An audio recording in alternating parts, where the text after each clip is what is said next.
Everyone, welcome back to my channel. This is Tara with Mayhem Crafty Cards, and today I have a video for you to help get some of your crafty inspiration back. I know there's a lot of videos out there that show how to use new products, and that's great. It's fantastic. But what do you do when you get in a crafty slump? You just don't know what to make. You just don't feel inspired. So I have made a list. Because if I did not, big list, I would not remember all the points that I really wanted to tell you guys. Every once in a while I do get in a crafty slump. That's why there will be maybe a week or two where there's no videos because I really don't know what to do. So, how I kind of get out of my crafty slump is I will go through a color palette. Usually my swatches. So I have alcohol ink swatches that I keep on this little D-ring. I use this die, and I believe this is from Tim Holtz. Sorry, I'm grabbing it. To cut out for, and these are my alcohol inks. So I color swatch everything from my distress to my regular inks, to color combos. So I will generally go through my swatches, whether it be alcohol inks, and I do even have some for my paper. Swatches are super important, especially to me, because it kind of helps me figure out where I want my card to go. Or not even necessarily card, but whatever project I'm working on. I like to start with my color palette and then kind of work my way through. So that would be my first tip, is to swatch out all of your papers, inks.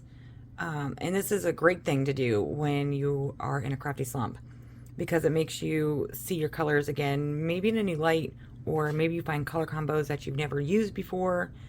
So for me, swatches are super important. Like I said, I have alcohol inks, I have my cardstock, I have my distress oxides, I have some of my regular distress inks, but I don't have a lot of them. Pigment inks, I have some from the little cubes from Concord and Ninth. I just swatch everything out so that way I can quickly just grab, and let me finish, quickly just grab, my swatch book and just kind of, go through with either my inks or my oxides. I got these little rings at the Dollar Tree. They're not expensive. I mean, I think they went up to $1.25. And they work great. Like, I have a ton of these, and I think they come in a pack of 6. So if you're looking for, these rings, Dollar Tree would be my go-to, because they're very inexpensive.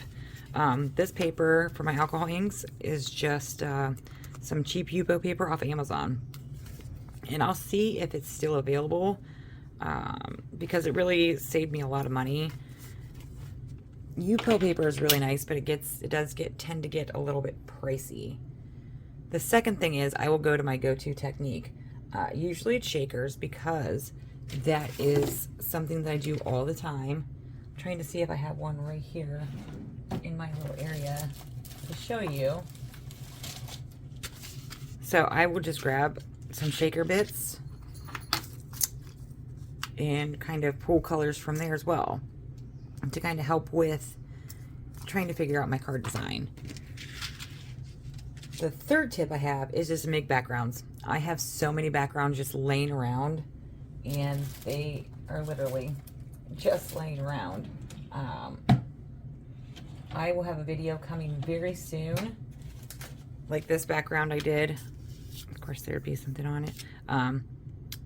This is a stamp and just color cardstock. Yeah, I believe this is Brutus Monroe embossing powder. But I will just go through and make backgrounds until I'm almost sick of making backgrounds. But then when I do get in a crafty slump, I have a lot of things to pull from. So the other thing I like to do is I look at my dies. So this one is from Tailored Expression. It is the Frame and Frame 2 cutting plate. I will grab those. I will also grab some of my shaped dies, whether it be these ones from Waffle Flower, and just go through and start cutting out some shapes. So I like to go through my dies and kind of just start from there. Grab something that you're, really comfortable doing, and start from there. So I like these because they cut the frames out, and it just kind of almost sets the stage for your card. The next thing would be go through your stamps. Now I like to pick a stamp that I've never used before, at least one, but I will also grab one of my go-to stamps that I use all the time to make backgrounds with. So Lawn Fawn is a big one. Like, I will use this for, you know, some birthday cards. You can see my little mask there for that. But I will try to use the one that I've never used before. If I get frustrated, I put it to the side, walk away for a minute, and grab one that I have used consistently. It just makes it a lot easier because you're more comfortable with those images than you are a new stamp set.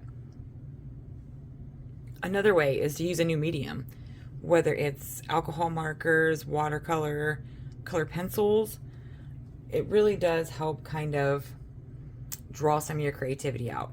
Sometimes I'll just sit and doodle until I can think of something that I want to do. So the next one would be Instagram or Pinterest, whether it's to find that color palette or just to get ideas from those places. Like, there's times where I'll look on Instagram and see a couple different color palettes, and I will try to put them together to make something else. Another thing would be pattern paper. I would grab a sheet of pattern paper. Let me see if I have one that I've not cut into. Okay, this is a perfect example, this honeybee one. So it does have a sentiment on one side, and then on the other side it has just a random pattern. So I will pull from these colors to try to get more inspired to create a card.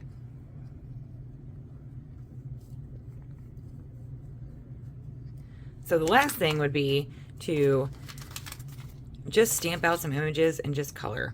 They don't even have to be for a specific card or anything like that. Sometimes what I'll do too is I'll take sentiments and I'm going to grab one here.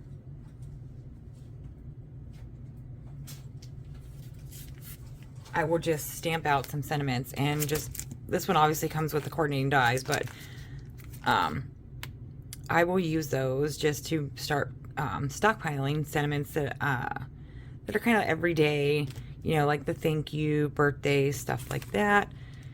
And then I will base my design sometimes off of my sentiment,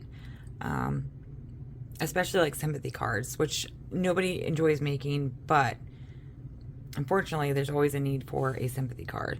So that's what I try to do. So I go through my swatches. Here, I'll go through some embellishments. I will also go through my die sets. I will go through my stamps and pick a stamp that I've never used before, and then one I've used all the time, and pattern paper. And I will also grab a new medium.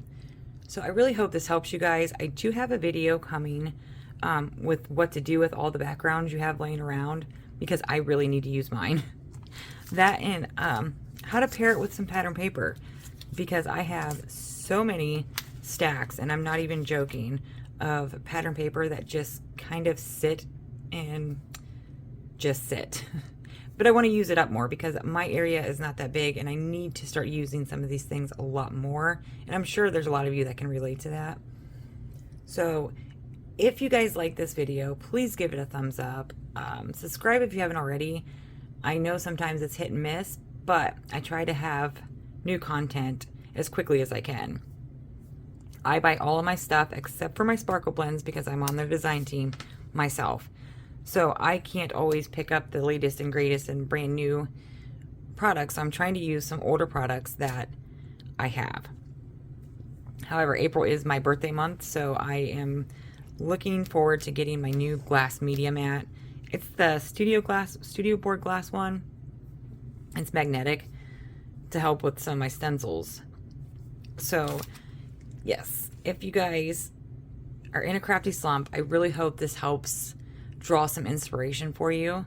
So until next time, guys, have a fantastic week, and I'll see you next time.